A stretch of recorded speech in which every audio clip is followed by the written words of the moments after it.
Quite a few people didn't send their kids back to school after the holiday break. For some, this is brand new. Fall didn't go well, and they're just going to sit this one out. I get that. Others are continuing with what they've been doing. They weren't in school last semester, and they're not going this semester either. And then some of you, from what I can tell, are inching towards unschooling. Maybe you tried a modified homeschooling effort before the holidays, but it didn't go great. Today I want to talk about red flags, and I want to encourage you not to ignore them. So whether you're just here for a little inspiration, your weekly unschooling pep talk, or it's all new and you're kind of nervous, I'm glad you're here. I'm Sue Patterson, your host here on the Unschooling Mom2Mom podcast.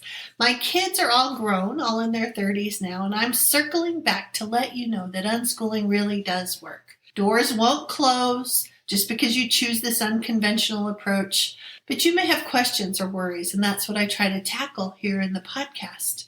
And then if you want to dive deeper or get more support, I have courses and guides and ebooks and calendars. I do private coaching. I have a fabulous membership group where you can talk with other parents on this path too, and I'll put links to all of these in the notes for you. We all go through these different phases when we're on this unschooling journey. Some are harder, some are easier. It's one of the reasons I do this podcast, because I want you to know that it's worth it. It's worth plowing through the confusion and even the criticism. Maybe your kids aren't acting the way you thought they would. It's a process for them too. I always tell my membership group that parents have to undo all that schooled conditioning, all those ideas of what's legit learning and what's not, all those people-pleasing traits that we picked up along the way. And the kids, they have to figure out how to handle all this freedom. And let's face it, we're all humans, and most of us don't get things right on the first pass. We inch along, a few steps forward, a few steps back. But when we stay with it, we make progress. So that's what I want to help you do now. It's January, a new year, and a question that keeps popping up is, how are they learning what they need to know? And it's a bit of a loaded question, because sometimes when we ask this, we already have a preset idea of what we think they need to know. The basics, right? Or some particular subject. And then, interestingly, we seem to move the guideposts as the kids master these things. Like, now they read, but can they write? Or now they can divide up their cookies evenly, but what about their times tables? Or even algebra? Because then as they get into those teen years, we have new goals, right? As I was talking on this week's coaching call in my membership group, I was mentioning red flags. Because even if we've been unschooling a while, these little red flags pop up. Like, are they learning enough? Are they behind other kids their age? Am I doing enough? These are examples of red flags for you. It's not the checkered flag that's giving you the signal to push more on your kid or up the ante a little or go, go, go. It's your red flag telling you something is off. Truth is, you already know that. You feel it. It's your nudge to do a little more deschooling, or at least bring these worries out into the open so you can look at them clearly. Where do these fears come from?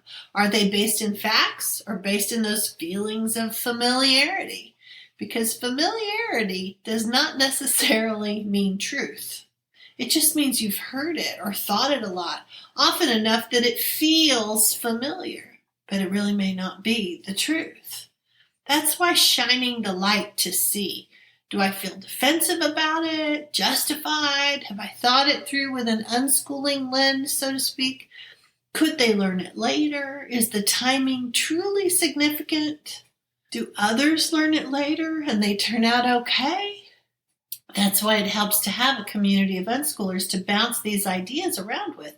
You may stick with the original idea, but it'll be deliberate and intentional. And if you're only around mainstream people or traditional homeschoolers, it's very possible that they'll just reinforce your fear because they'd prefer that you get back into the conforming mode.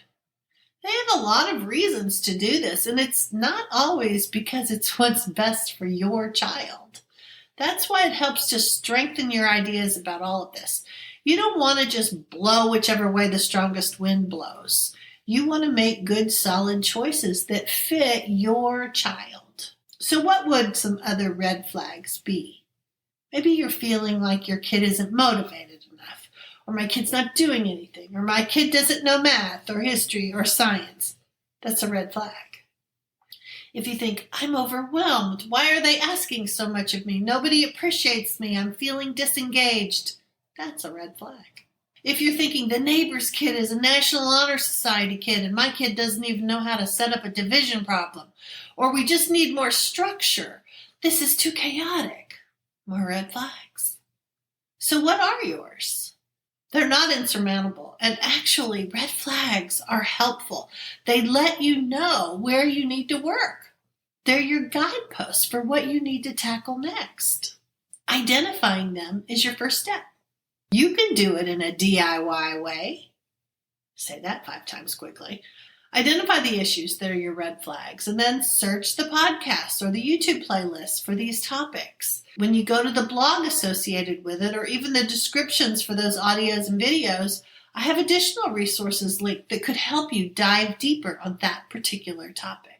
And if DIY isn't really your thing and you'd like a little more help so you can move through this more quickly, I help parents do this in the Creating Confidence membership group. And I have a lot of tools to help you with this. You can always join us. And remember, podcast listeners and YouTube subscribers don't have to pay the sign-up fee, just month by month. I'll link to that too because it may be a good time for you to get more help. I think I know a lot of the red flags because I've probably had them all. Or I've certainly seen them all. I've definitely seen a variety of ways that people can red flag themselves darn near into a panic attack. So don't look away from it. They usually don't resolve themselves on their own, and you deserve to have kinder voices in your head. If yours is particularly obnoxious, it's important to look closely at the specifics. This will be the only way to know if the voices are right or just nagging. Maybe it's people-pleasing or perfectionistic traits that you need to dismantle. It's important to do this because it's going to prevent you from having any joy or enjoyment in these adventures, but also because your kids are watching how you cope. You may have removed them from the school setting, but did you bring home some of those attitudes that you learned in school about performance and measuring and comparing and criticism and disappointment? Let's get that out of the equation so you can assess the situation more accurately. So when you have a lot of fears popping up, see them as the red flags that they are and take some steps to work through them. Think about whether you really believe what you're hearing or whether you've just internalized somebody else's take on things. Can you think of any examples where this thought isn't true? Specific examples. Then it's time to do a little rewiring. I do have that Homeschooled Teens book where I talk to 75 young people about what their life was like without school during the teen years. Maybe reading some of that might help you. Then it's time to do a little rewiring to stop the thought process. Do something that will interrupt the flow. Go for a walk outside. Listen to some music. Put on some headphones. These kinds of activities can stop you from spiraling into more negative self-talk. I have a lot more ideas as well as examples of red flags in the membership group if this feels like something you'd like to work on. There are also 2 guides that might be helpful. One is called Am I Doing Enough? And the other is Deschooling. Both are really good options. They're still available in the shop for a couple more months, but they're always in the membership resources. So, red flags. Let's learn to look for them and make some changes so we don't have to live with these worries. Wouldn't it be nice to stop all the second guessing? I remember that phase so well. Feel free to let me know how you're doing with this over in the Facebook group. I'll post the link to this podcast and then we can talk about it there in the thread. Tell me what your red flags are and how you're working through them. You can do this. I'm over here rooting for you. So learn more about unschooling and deschooling.